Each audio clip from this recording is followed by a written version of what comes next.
Hola, bienvenidos. Hoy traigo a mi rinconcito de lectura un relato de H.P. Lovecraft. Su título es Aire frío. Comenzamos la lectura. Me piden que explique por qué temo las corrientes de aire frío. ¿Por qué tirito más que otros al entrar en una habitación fría? Y parece como si tuviera náuseas y repulsión cuando el fresco viento del anochecer empieza a deslizarse. Según algunos, reacciono ante el frío como otros lo hacen frente a los malos olores. No puedo negar esa impresión. Lo que haré es referir el caso más espeluznante que me ha ocurrido en mi vida. No sé si eso constituye o no una razón que explica esta peculiaridad mía con el frío. Juzguen ustedes. Creo firmemente que es una equivocación creer que el horror se asocia exclusivamente a la oscuridad, al silencio, a la soledad. En la primavera de 1923, yo había conseguido un trabajo monótono y mal remunerado en una revista de una ciudad de Nueva York. Me veía imposibilitado de pagar un alquiler en aquella ciudad, así que empecé a mudarme de pensión en pensión en busca de algo que fuera decente. Algo que pudiera pasar por estable, por más o menos económico. El lugar era una mansión de piedra rojiza, de unos 4 pisos. En las habitaciones, amplias y de techos altos, estaba empapelada con el peor gusto del mundo. Había un persistente olor a humedad y a dudosa cocina. Los suelos estaban limpios, la ropa de cama podía pasar y el agua caliente a veces se cortaba y a veces no, o sea que tenía agua caliente y agua fría sin quererlo, de forma que llegué a considerarlo un lugar más o menos soportable para hibernar hasta el día en que pudiera realmente vivir en una casa decente. Allí llevaría unas 3 semanas más o menos cuando comenzó ese extraño incidente que les voy a relatar. Una noche, a eso de las 8, oí como si cayeran gotas en el suelo y de repente advertí que llevaba un rato respirando el acre olor característico del amoníaco. Así que decidí echar una mirada a mi alrededor. Vi que el techo estaba húmedo y que goteaba, y la humedad procedía al parecer de un ángulo del techo. Deseoso de que aquel malestar se terminara, bajé a hablar con la patrona y me dijo que inmediatamente se solucionaría. El doctor Muñoz, me dijo en voz muy alta, ha debido derramar algún producto químico. Está demasiado enfermo para cuidar de sí mismo, pero no quiere que nadie le atienda. Tiene una enfermedad muy extraña. Todo el día se lo pasa tomando baños de un olor del mar, en fin, raro, y no puede ni excitarse ni acalorarse. Le sienta fatal. Él mismo se hace la limpieza de la habitación. Pero es que la habitación está llena de botellas y de máquinas. Pero en otros tiempos fue famoso. Mi padre oyó hablar de él en Barcelona. Y no hace mucho le curó a un fontanero un brazo que se le había herido en un accidente. Todo lo más sale a la terraza de vez en cuando y mi hijo, Esteban, le lleva la comida, la ropa limpia, las medicinas y los preparados químicos que pide. Hay que ver la cantidad de amoníaco que gasta este hombre para estar siempre fresco. Tal vez no hubiera conocido nunca al doctor Muñoz de no haber sido por aquel ataque al corazón que me dio una mañana mientras escribía en mi habitación. Los médicos ya me habían advertido de lo peligroso que serían esos accesos y sabía que no había tiempo que perder. Recordé en aquel momento lo que la patrona me dijo del doctor Muñoz, que había curado a un fontanero, le había curado el brazo. Así es que, como pude, me arrastré hasta el piso superior y llamé débilmente a la puerta. Mis golpes fueron contestados en un buen inglés por una extraña voz. Preguntó cuál era mi nombre y el objeto de mi visita. Aclarados ambos puntos, se abrió la puerta a la que estaba llamando. Un soplo de aire frío salió a recibirme de manera de saludo, aunque era uno de esos días calurosos de finales de junio. La pequeña habitación que me había descrito la patrona, no era sino el laboratorio del doctor Muñoz. Lo vi llegar. El doctor Muñoz, no cabía duda, era todo un caballero culto y refinado. La figura que tenía ante mí era de estatura baja, bien proporcionada. Llevaba un traje tan formal como excelente. Una cara de nobles facciones, de expresión firme aunque no arrogante. Su aspecto general sugería una inteligencia fuera de lo corriente y una crianza y educación excelente. No obstante, al ver al doctor Muñoz en medio de aquel chorro de aire frío, experimenté una repugnancia que nada de su aspecto parecía justificar. Solo la palidez de su cara y la extrema frialdad de su tacto podrían haber proporcionado un fundamento físico para semejante sensación. Mi desagradable impresión pudo también deberse a aquel extraño frío. No tenía nada de normal en un caluroso día de junio. Pero la repugnancia cedió pronto a la admiración, pues las extraordinarias dotes de aquel singular médico me pusieron al punto de manifiesto, a pesar de aquellas heladas y temblorosas manos, que lo que me pasaba era algo que él podía remediar. Me calmó diciéndome que él era el implacable enemigo de la muerte. Algo de benevolente y fantástico parecía advertirse en él. Mientras seguía hablando en un tono muy locuaz, al tiempo que me auscultaba el pecho, mezclaba las drogas que había cogido de la pequeña habitación destinada al laboratorio hasta que consiguió la dosis que él creía y estimaba necesario. Su voz, aunque algo rara, tenía al menos un efecto sedante, y ni siquiera pude percibir su respiración mientras las fluidas frases salían con exquisito esmero de su boca. Trató de distraerme de mis preocupaciones hablando, y decía que lograba mantenerse saludable y en buen estado todo lo que podía, mediante el esfuerzo científico de la voluntad y la conciencia. Conservar una especie de vida nerviosa, cualesquiera que fuesen los graves defectos, disminuciones, incluso ausencia de órganos específicos. Algún día, me dijo medio en broma, me enseñaría cómo vivir, o al menos cómo llevar una existencia consciente, sin corazón. Por su parte, sufría una de esas dolencias que le obligaban a seguir un régimen estricto, incluida la necesidad de estar expuesto constantemente al frío. Cualquier aumento apreciable de la temperatura podía, en caso de prolongarse, afectarle fatalmente. Había logrado mantener su habitación de unos 11 a 12 grados gracias a un sistema absorbente de enfriamiento por amoníaco, cuyas bombas eran accionadas por el motor de gasolina que con tanta frecuencia yo escuchaba desde mi habitación.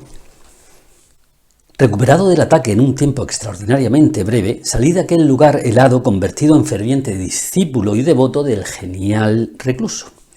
A partir de ese día le hice frecuentes visitas, siempre con el abrigo puesto. Le escuchaba atentamente mientras hablaba de sus secretas investigaciones, resultados casi escalofriantes, y un estremecimiento se apoderó de mí al examinar los singulares y sorprendentes volúmenes antiguos que tenía en su biblioteca. Debo añadir que me encontraba ya casi completamente curado de mi dolencia, gracias a los acertados remedios del doctor Muñoz. Al parecer, éste no desdeñaba los conjuros de los medievalistas, pues creía que aquellas fórmulas crípticas contenían las raíces de los estímulos psicológicos, que bien podrían tener efectos sobre la sustancia de un sistema nervioso que ya no diera pulsaciones orgánicas.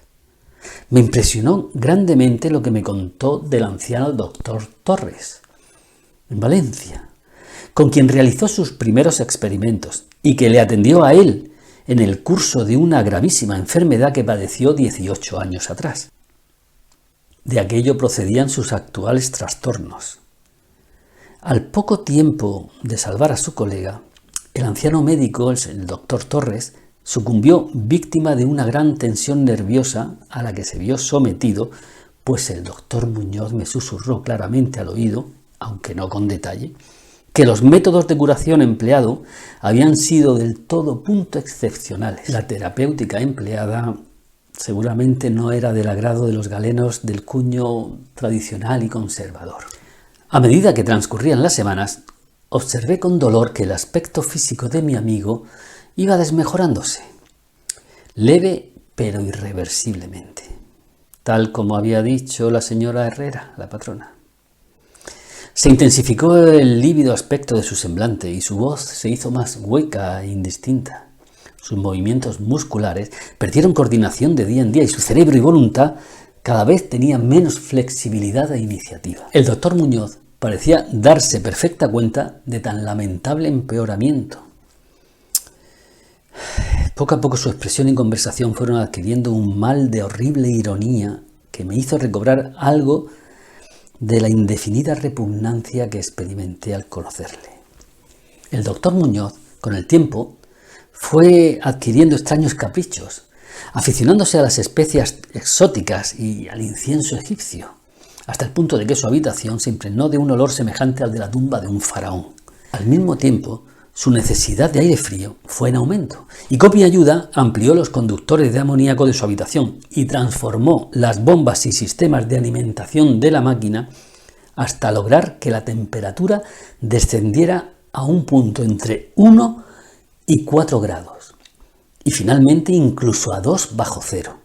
El cuarto de baño y el laboratorio conservaban una temperatura algo más alta, a fin de que el agua no se helara y pudieran darse los procesos químicos. Con el tiempo, el doctor acabó convirtiéndose en una desconcertante y hasta desagradable compañía. Pero en gratitud por haberme curado, no podía abandonarle en manos de los extraños que le rodeaban, así que tuve buen cuidado en limpiar su habitación y atenderle en sus necesidades cotidianas. Asimismo, le hacía el grueso de sus compras, aunque no salía de mi estupor en algunos de los artículos que me encargaba. Me mandaba a comprar en las farmacias y almacenes unos productos químicos cada vez más extraños y elaborados. Una creciente e indefinible atmósfera de pánico parecía desprenderse de su estancia. Como ya he dicho, la casa entera olía a humedad, pero el olor de las habitaciones del doctor Muñoz era aún peor. No obstante, las especies, el incienso, los productos químicos que ahora utilizaba en los incesantes baños, hacían que pensara de una forma extraña respecto al doctor. Comprendí que aquel olor debía guardar relación con su enfermedad y me estremecí al pensar cuál debía de ser.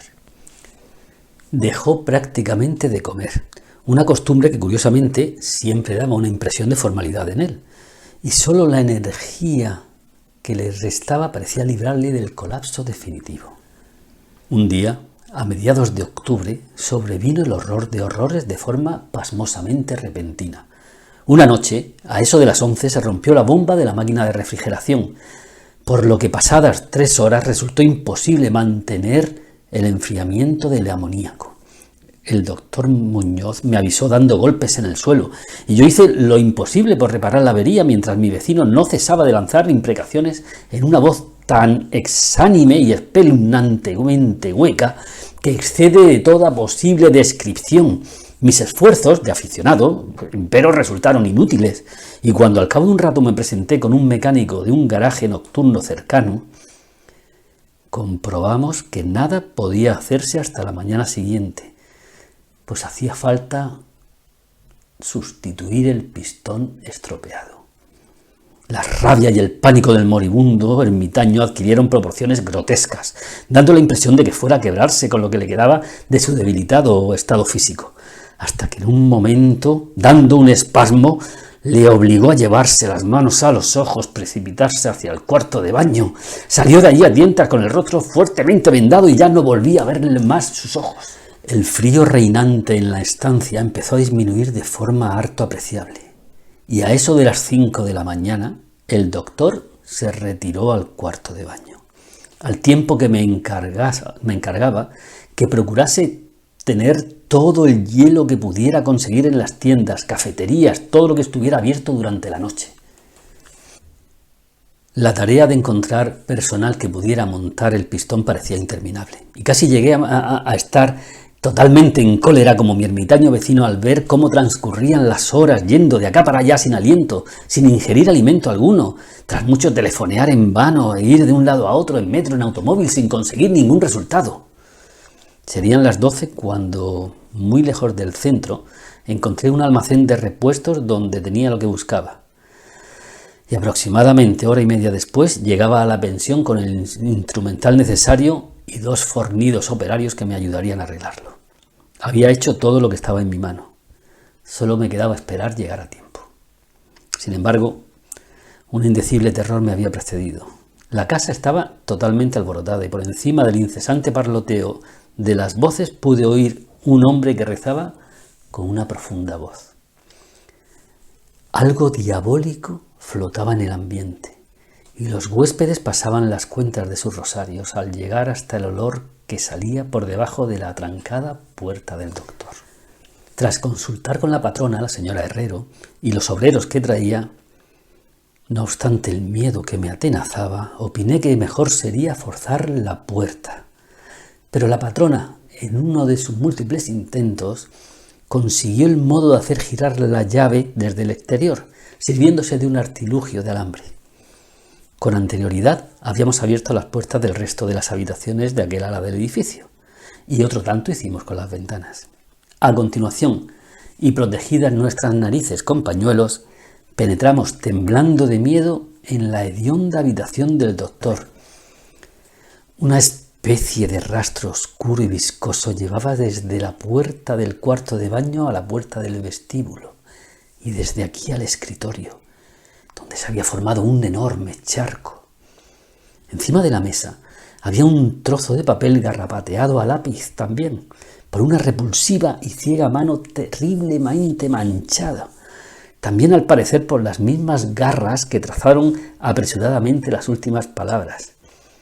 El rastro nos llevaba hasta el sofá, donde finalizaba inexplicablemente. Lo que había o hubo en el sofá es algo que no puedo ni me atrevo a decir aquí. Pero esto es lo que en medio del estremecimiento general descifré del pringoso y embadurnado papel, antes de sacar una cerilla y prenderle fuego hasta que se deshiciera. Lo que descifré hizo que la patrona y los dos mecánicos salieran disparados de aquel infernal lugar hasta la comisaría más próxima. Las nauseabundas palabras resultaban poco menos que increíbles. Ha llegado el final. No queda hielo. El hombre ha lanzado una mirada y ha salido corriendo. Se refería sin duda a la persona que dejé encargada de que suministrara el hielo. El calor aumenta por momentos y los tejidos no pueden resistir. Me imagino que lo sabe. Lo que le dije sobre la voluntad, los nervios y la conservación del cuerpo una vez que han dejado de funcionar los órganos. Así demuestro que mi teoría era buena, pero no podía mantenerse indefinidamente. No controlo el deterioro gradual. El doctor Torres lo sabía, pero murió de la impresión. No fue capaz de soportar lo que hubo de hacer. Tuvo que introducirme en un lugar extraño y oscuro, cuando hizo caso a lo que le pedía en mi carta y logró curarme. Los órganos no volvieron a funcionar. Tenía que hacerse a mi manera. La conservación artificial de los mismos. ¿Comprende? Yo fallecí en aquel momento, hace ya 18 años. Y hasta aquí este relato sobre la muerte de H.P. Lovecraft. Nos vemos en la próxima entrega.